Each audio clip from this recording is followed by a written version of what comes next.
La educación pública es considerada una de las grandes luces del mundo moderno occidental. ¿Quién podría cuestionar el valor de una institución que proporciona educación gratuita y obligatoria para todos? Pero, al igual que con muchas instituciones de nuestro tiempo, la imagen idealizada de cómo deberían funcionar estas instituciones se desvía enormemente de la realidad de cómo realmente operan. Si las escuelas públicas impulsaran el pensamiento crítico, estimularan la curiosidad intelectual y formaran ciudadanos saludables tanto física como mentalmente, su valor sería incuestionable. No obstante, detrás de la imagen cuidadosamente construida por los burócratas que gestionan el sistema, se revela una situación mucho más oscura. Algunos podrían considerar esto una herejía, pero un estudio de la historia revela que la intención desde el principio ha sido esa. Los sistemas educativos estatales en Occidente fueron modelados según el estilo de educación tipo fábrica, introducido por primera vez en Prusia a principios de 1700. Einstein, quien alcanzó niveles de genialidad raramente vistos, no atribuía su desarrollo intelectual a la escolarización obligatoria. Reflexionando sobre sus años escolares, Einstein observó que, después de completar sus exámenes finales, su interés en el campo que más tarde revolucionaría, estaba prácticamente muerto. Einstein pensaba que uno de los principales defectos de los sistemas educativos estatales obligatorios es su estilo de enseñanza forzado. Después de más de una década de adoctrinamiento en el sistema escolar, pocos emergen con una gran sed de conocimiento y una curiosidad por los muchos misterios del mundo. Pero si no podemos guiarnos de nuestra educación escolar para generar las mentes críticas y curiosas necesarias para proteger a la sociedad de las acciones de las autoridades corruptas, surge la pregunta: ¿acaso pueden los medios de comunicación convencionales desempeñar este papel? Si bien el escepticismo hacia esta institución ha aumentado en los últimos años, el desdén y la desconfianza hacia los medios de comunicación tradicionales tienen una extensa trayectoria. Nietzsche, una de las mentes más intelectualmente libres y curiosas de la historia, tampoco era fan de los medios de comunicación convencionales. Richard Malcolm, un profesor de la Universidad de Chicago en la primera mitad del siglo XX, encontraba irónico que, mientras nos habíamos liberado de la visión geocéntrica del cosmos, nos habíamos sumergido de lleno en una visión ilusoria del mundo, creada por los medios de comunicación convencionales. Pero, ¿por qué los medios de comunicación convencionales eligen tan a menudo el engaño sobre la verdad? El periodista del siglo XX, Walter Lippmann, personificaba esta visión, llamando a las masas el rebaño desconcertado, y sugiriendo que una de las funciones principales de los medios es poner a este rebaño en su lugar, como espectadores pasivos, no como participantes activos, en la organización de una sociedad. Para algunos de nosotros que no formamos parte de la élite autoerigida, surge la pregunta de si el control del rebaño desconcertado se realiza para promover una sociedad próspera y floreciente, o simplemente para mantener ciertas estructuras institucionales que favorecen a las élites en detrimento de la sociedad en general. El pensador francés del siglo XVIII, Voltaire, advirtió lo siguiente: mientras la gente no se interese por ejercer su libertad, aquellos que deseen ejercer la tiranía lo harán, porque los tiranos son activos y ardientes, y se dedicarán, en nombre de cualquier número de dioses, a poner grilletes sobre los hombres dormidos. Neil Postman, destacado académico, escritor y crítico cultural estadounidense, especializado en los efectos de los medios de comunicación y la tecnología en la sociedad, explica cómo la televisión y el entretenimiento han contribuido directamente al declive intelectual de la población. Para Postman, la televisión transformó todos los aspectos culturales de la sociedad en experiencias superficiales y entretenidas. Afirma que nuestra política, religión, información, deportes, educación y comercio se han convertido en accesorios agradables del espectáculo, en gran medida sin protesta ni atención pública. Postman señala que la tecnología siempre conlleva cambios sociales, y que es ingenuo pensar que solo tiene efectos positivos. Ignorar que la tecnología introduce un programa de cambio social, creer que es neutral, o suponer que siempre beneficia a la cultura, según su interpretación, resulta una forma avanzada de estupidez. Esta percepción equivocada dificulta que la sociedad entienda cómo la televisión influye en su manera de pensar y en la forma en que interactúa con el mundo. Postman argumenta que la manera en que entendemos la realidad depende, en gran medida, de los medios de comunicación utilizados en una cultura.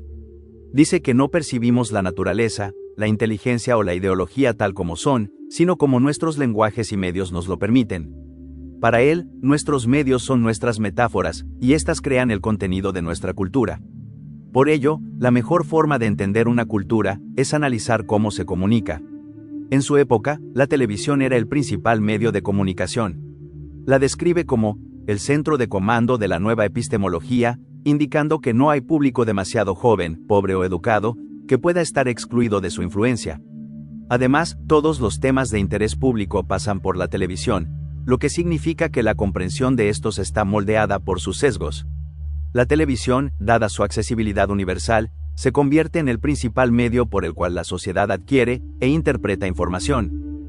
En un mundo donde el aprendizaje se basaba en libros y comunicación verbal, la televisión lo transformó en una experiencia visual, simplificada y enfocada al entretenimiento. Postman señala que una de las grandes limitaciones de la televisión es su incapacidad para fomentar un razonamiento profundo, a diferencia del texto escrito, que exige un esfuerzo intelectual. En referencia a la lectura, explica que el lector debe adoptar una disposición intelectual seria, enfrentándose solo al texto.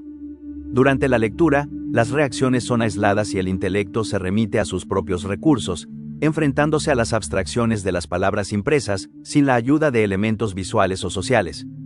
De esta manera, la lectura es una actividad seria y esencialmente racional.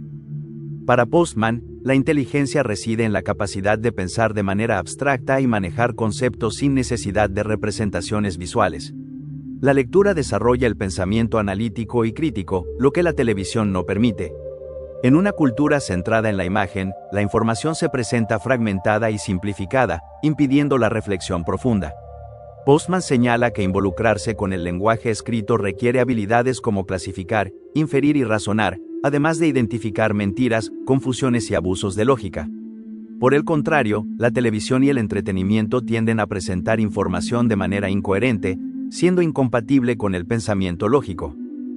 Él describe que la televisión transforma todo en espectáculo, haciendo del entretenimiento el formato predominante para presentar cualquier experiencia. Esto simplifica los temas complejos y debilita la capacidad del público para abordar cuestiones serias. Postman ilustra esta transformación mencionando un cambio cultural importante. Antes de la era de la televisión, las personas memorizaban a las figuras públicas por sus ideas y palabras, no por su apariencia. En una cultura basada en lo impreso, estas figuras eran reconocidas principalmente por sus discursos y escritos. Menciona que antes de la televisión y los medios de comunicación, era poco probable que los primeros 10 presidentes de Estados Unidos fueran reconocidos si se cruzaban con un ciudadano en la calle. Postman afirma que al pensar en figuras como Nixon, Jimmy Carter o Einstein, lo que viene a la mente es una imagen, una cara, no palabras. La consecuencia última de esta cultura centrada en la imagen es, según Postman, la decadencia de la cultura intelectual y el riesgo de que desaparezca cualquier forma de cultura significativa. Cuando una población está distraída por trivialidades y la vida cultural se redefine como un ciclo perpetuo de entretenimiento, la conversación pública seria se reduce a un lenguaje infantil.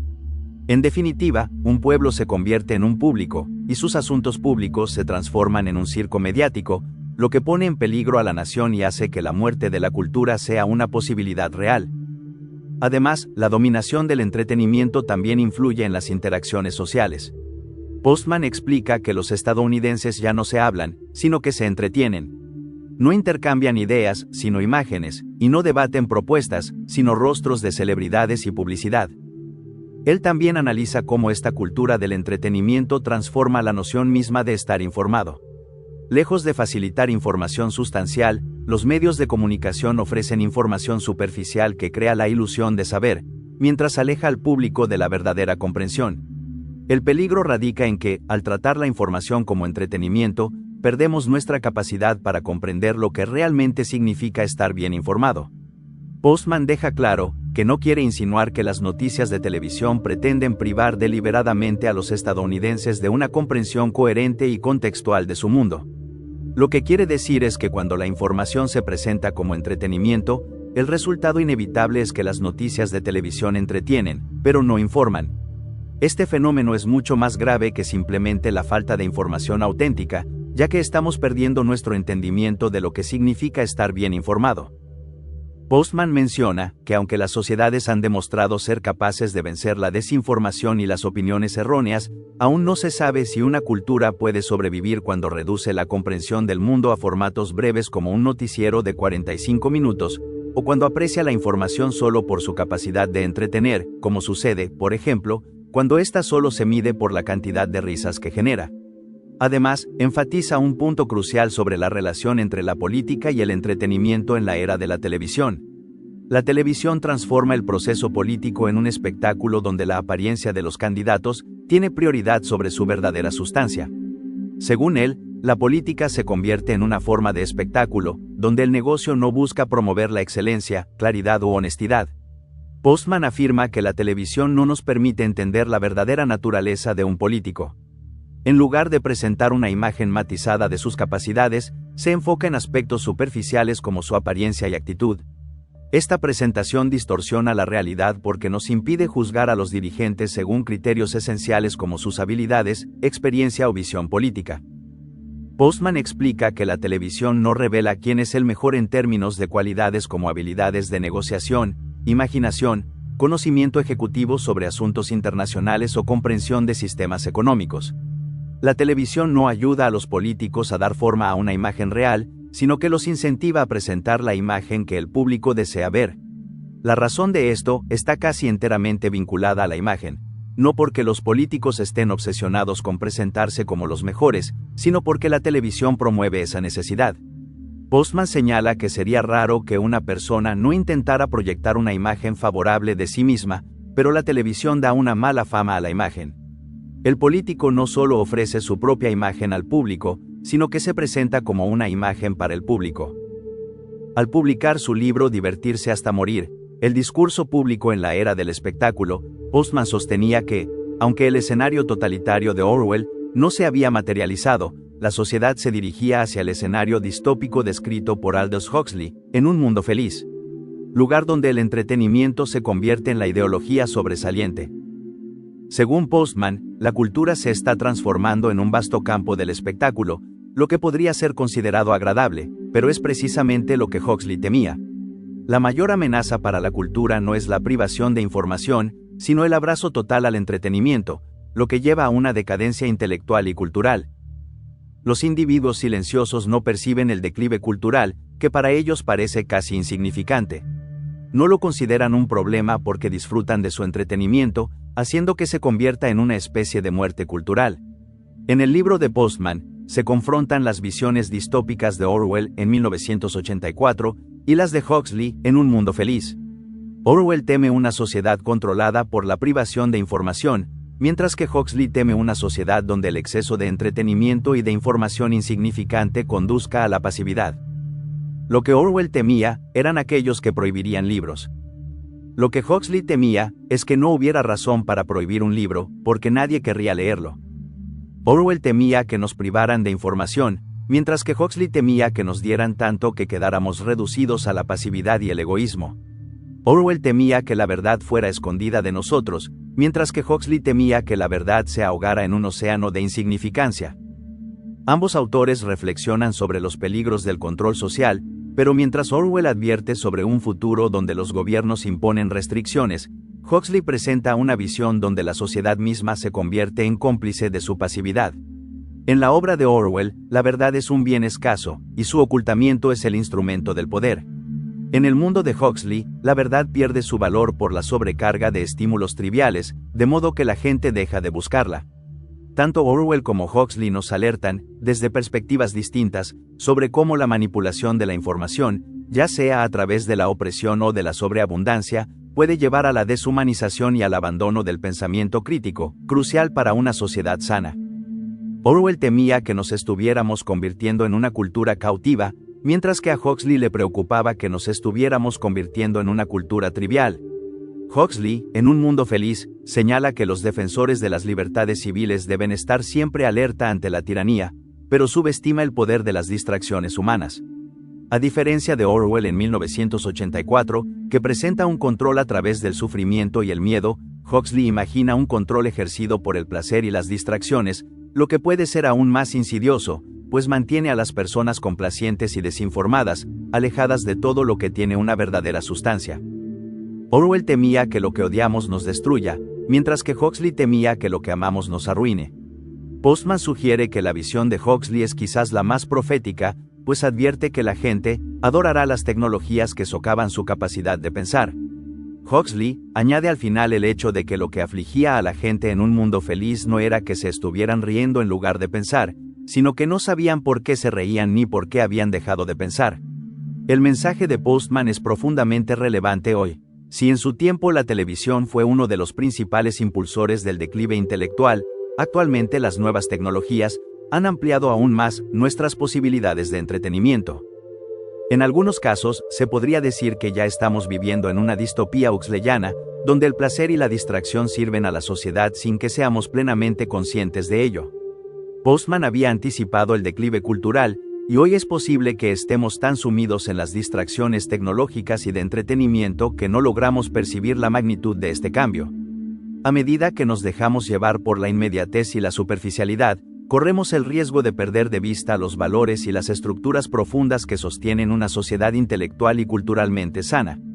La velocidad del consumo de información y el entretenimiento podrían estar empañando nuestra capacidad para reflexionar críticamente sobre el mundo que nos rodea. Tal como aprendemos, primero de Aldous Huxley. En un mundo feliz, no son las grandes tragedias las que mantienen a la gente en su lugar, sino la satisfacción de sus deseos superficiales. Y por último, como aprendemos de Neil Postman, estamos divirtiéndonos hasta morir. La cultura se ha vuelto un espectáculo, y lo que el entretenimiento ofrece no es solo ocio, sino un modo de controlar la mente.